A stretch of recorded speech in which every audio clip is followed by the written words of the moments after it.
and occasionally she was weeks ago and talked to Matthews and indeed talked to O'Cosig. I know how hard they work, and other committee members how hard they worked in the committee stage of this, and I tried to assist them a few different times with voting in that sub. So they did a lot of hard work, and it is a huge piece of legislation, and it has been quite rushed, as you know, at this stage here.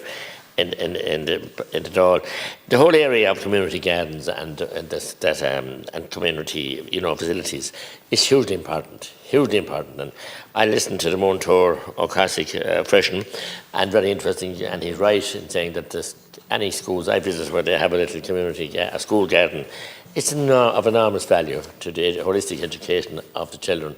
And we have some great community allotments in Clonmel and indeed Tipperary town, and many other areas in Tipperdown and Hess, and they are very well used and very well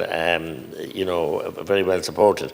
But there's the uncertainty really around them. They're normally in a bit of land that's waste or a bit of council land that's not being used at the moment. But then, as Deputy O'Sullivan said and others, they can be lost. The land council can decide they need them, and they have to move away. And sometimes they're not replaced. And a lot of work, and the people involved and the families and the community members involved, they have enormous pride in those places, those areas and those open spaces that they have nurtured so lovingly, and have reaped some fresh vegetables and potatoes and God knows what. And the Ailey supposed not to be that hairy this year, but nonetheless, they do work hard at them. But on the issue then, and I support that in the legislation, I welcome it, but on the issue then of sharing the space as regards, single rural one-off housing and roads and facilities, and Deputy Cosig admitted that you can't live in those places without a car. But most of us come from those areas, and I have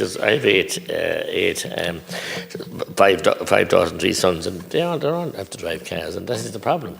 There's no public transport, and we have to look at that. And I don't think the Office of the Planning Regulator and his decision even in the towns where he forced the local areas to de-zone an awful lot of land in the towns in Tipperary this year.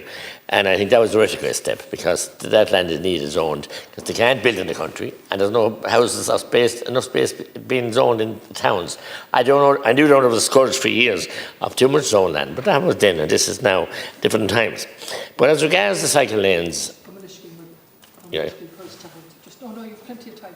That clock has stopped, so you've about 3 minutes left. Just right. The clock start. Harder than clock. Our stop on strike. On strike, yes, that's on strike. It's got a shock in the election or something. Stop the clocks. I succeed in a lot of things, but anyway, maybe you did, Minister. Anyway, can I continue? Thank you, Les Concorda. Be me faking there and click, so weeks done of this. On the whole issue of and I have it myself now in Tipperary, of traffic cam and bike lanes, it's gone ridiculous. With a lovely road going into Cashel and the Moon, in from the Carr and Niski. And my goodness, they spent $1.5 million on it. And it's not in the carriageway so much for trucks or for any agricultural vehicles. We live in a primarily agricultural country, and there are agricultural vehicles that have to go to some towns, and a lot of towns. And what they've done in Cashel, 2 cycle lanes, and then you see the cyclists going down the middle of the road, not on the roadway, not inside in the cycle lane. So you need a whole education for the cyclists as well. And I've taken up cycling myself, and I'm going to have a challenge with Deputy Cosig up in Muniaha Bog with his cargo bike, and very soon. But no, it's ridiculous. And now there's a village at the moment in Atfinnan, same story. I have had a man with a silage mower trying to save a crop this year. Edmund Shine rang me the other night, a contractor employing people, and he was going up the road the other night when they're doing these works now, and a lorry driver came down in a car and fist up to him. I must say you shouldn't be on the road, because they've not on the road so much. It's pure, utter madness. And it's unfair to agricultural vehicles, to lorries or bigger people. So we have to have common sense here. Going into Cashel looks lovely, but the road is so narrow now, two big trucks would hardly pass. As simple as that. A wide road, 2 big cycle lanes on each side, 2 wide footpaths, and acres of green area on each side. You take the longevity of it. So, I mean, what they're doing, and there's no engaging with the engineers. No one whatsoever. They won't even answer the telephones. I've tried to contact the people involved in that road. They won't even answer the phones to us. This is decided by someone. It's done. It's all part of active travel, road safety. these traffic calming in villages are crude. And I would say rude, because they're never in bright colours or in even luminous paint on them, and they're in dark and wet weather, you wouldn't even see them. And if you hit them, you know all about hitting them. So traffic ham is needed. Goodness knows speed is a problem. But with the RSA then looking for money, looking for extra funds, the RSA are not fit for purpose. The RSA should be in many areas. And I know I'm straying from the bill, but they're not fit for purpose as regards being involved in the traffic calming. Just Deputy, I might just direct you back to the... I'm Tommy. No, but I'm just saying that the RSA should be involved in these issues as well. And a holistic approach to these, not big crude plans. Put in concrete aprons and concrete high curbs, because people, if you hit them, you're in fierce trouble. And they're crude. And you talk about aesthetics, concrete, mass concrete laid out already mixed with a machine. That's no more aesthetically sensible or pleasing than anything. I like some bit of, a crude, some bit of area that you can, safety areas, but they're too crude, too much of them. Total overkill. As I said, people are not able to traverse them, especially with agricultural vehicles. And I'll finish my focal score. We are thankfully an agricultural country, unless you and the Greens want to completely quench the farming, and we all be weeding, I don't know what. Thanks. I'll turn to just briefly to the, well, not briefly, because I think actually been good discussion on the community gardens as well, and some good points made. And just see Deputy Healy-Rae. Don't want to disappoint you. There's no conspiracy theory. I think if you look at how the amendment's worded, it's not in priority terms. It's actually listed alphabetically. So cyclists, pedestrians. You could, but I know the way you'd spin it. But to be honest with you, cyclists is C, pedestrians, public transport, and road traffic. Alphabetical order, not order of priority. Now, I know you'll be down in Kerry and you'll be spinning this yarn that this is what's trying to be. I know what you'll do, but the fact of the matter is, and just for the record of the House, it's listed in alphabetical order. So let's not try to create, let's not try to spin it, Deputy, in any other way. And actually, look, I'm just saying that's what it is. Okay, so I think I'm sure Deputy Matthews will absolutely confirm that as well. That's generally speaking how they're listed, and they would be. Just a couple of things. I wouldn't underestimate the significance actually of the inclusion of community garden in this. It's a very significant piece of legislation, which is a once-in-a-generational piece, and I think we can build on it. And I do particularly want to commend Deputy O'Casey for this, and indeed the engagement it had with me and my officials. I think all of us have seen across the country, in urban and rural, the benefits of community gardens. And see, Deputy O'Snully was talking about his mom tends to weed allotments for my folks in Crumlin, and that everyone had a patch out the back garden. They grow all their own veg. They do all that, and that was part of housing developments in Ivy Gardens. And my dad now, at 88 years of age, has an allotment in a community garden between Malahide and Swords. And the point that's been made by Keenan, Deputy O'Callaghan, and by others, is that these are a lot more than just. They really do knit communities together, because they're of all ages. That you've people, we've a superb allotment and community garden there on the Swords Road between Malahide and Swords. I think the largest one in Fingal. And that actually speaks to one point that Deputy O'Callaghan, that actually isn't Fingal owned land. And I do get the definition, that's what we're doing. We had to get that far, and I think we're going to look at that for further, see how we could use that. Now, Fingal County Council in this instance are actually involved in that, but they don't own the land. The land has been leased at a small amount, and there's a charitable status within it. On the transport piece, I thought I had more than 2 minutes, because Minister Noonan, sorry, outlined. Just in relation to the definition of, just indulge me for one moment, because we did, this is important, in relation to the transport infrastructure piece on Schedule 1. We will look at that, okay? But we have to make sure this, it's consistent as well with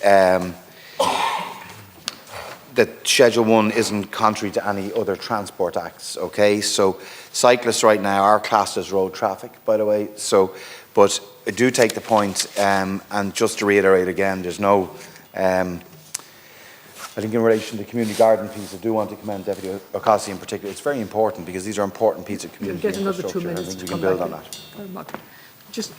I do welcome the TFI bus routes, and we have a new bus at Clonmel. the last 6 to 8 months, and it's a huge success. But remember, we hadn't the bus since before COVID. There was private service to stop, so, and a lot of people worked very hard. And I want to compliment Michael Maroney and his team. It's a major success. The problem, and one part of it, and Deputy Costigan would like to know this, as the bus comes from Dungarvan to Clonmel and vice versa, but they won't stop. An awful job getting them to stop in Ballymacarbery. I think that's resolved, I think. But now then they pass through the small village of Kilmanahan, and there are people adjacent, and there are 2 in particular that are disabled people, and they won't stop. They have acres of space there, and it's quite difficult. And Kilmacoma housing estate, and a large housing estate on the outskirts of Clonmel, but it's in County Waterford, so the tweaking needs to be done there. But it's a good service, and they are good services that are being used and badly won. And the people of those areas, rural Ireland, is entitled to them. We can't walk the streets here with buses. They're lined up 3 and 4 behind each other, maybe 10 in places. So the rural people deserve, they pay taxes as well and everything. They deserve to have their transport, and I compliment them from being a board member of Ringalink, a rural transport service for decades, that were pioneers in this area. So, I mean, it's important that they would have that. But as I said, going back to transport, TII, they're impossible to talk to them. Impossible to deal with them as a public representative. They just have this kind of monologue that they're right, they won't engage, they change the speed limits on the way to Carrigan-Shore and outside Clonmel at Showerings, and they made them faster in those 2 places, and people are frightened to come out of the junction. We went back to them, appealed to them to bring it down again, and when they don't want speed limits brought down nationally, and they won't even listen. I met him, a deputy candidate myself, came to a meeting in the office 3 or 4 years ago with Councillor Cian Burke and others, and we went to talk to the wall, or talk to Nelson's pillar, which was there. No engagement, wouldn't listen. And when we were after road safety, Carrigan-Shore, well, they moved them in closer to the housing estate there, Clorine, and it's dangerous for people exiting from the housing estate. So they need to be engaged and listen to the public representatives if they want to listen to the people. Thank you. To conclude, 2 minutes. Yeah, okay, well, I'll stay to 2. Just a couple of things. Look, this is a very important piece of legislation, and whilst this back and forth is there, this once in a generational piece of legislation to reform our planning system. Deputy McGrath came in earlier on and said this was rushed. Absolute nonsense. We've gone through that. We have the chair of the Joint Oireachtas Committee. We had 223. No, not at all. Would you stop? Well, it'd be a lot more time if anyway. Most of the deputies here have actually taken this process seriously, have gone to the trouble of tabling amendments that are here by the opposition or government, and are speaking to the amendments that are pertinent to the legislation itself. So I just want to put that on the records too. No, through the chair on the amendment. What I just want to talk about specifically to Deputy Matthews, because he raised an important point in relation to climate action. Amendment 549 deletes the reference to the Climate Act in section 86. So that was actually agreed with DEC as part of the amendments on climate. So we are working that through with a really good engagement there. So if you see my amendment 549 will delete in page 200 between 20 and 21, and we were working on that with energy and climate with the department. Okay, and I think that's been agreed. We'll insert that into the NPF and development plans, so we don't need to have it in section 86, and that is an important thing. Just I think good discussion on the community garden piece, and there are, based on Deputy O'Callaghan's point, we are going to look at that, because there are really good examples of other trusts and charitable organisations who've used their land. I think the guys have done a good job to get it into this definition. We might be able to work on that into the future. So not giving a commitment that I'm going to be able to change it in advance of passing the bill, but the point is well made, and one that I actually see in my own area. So thank you.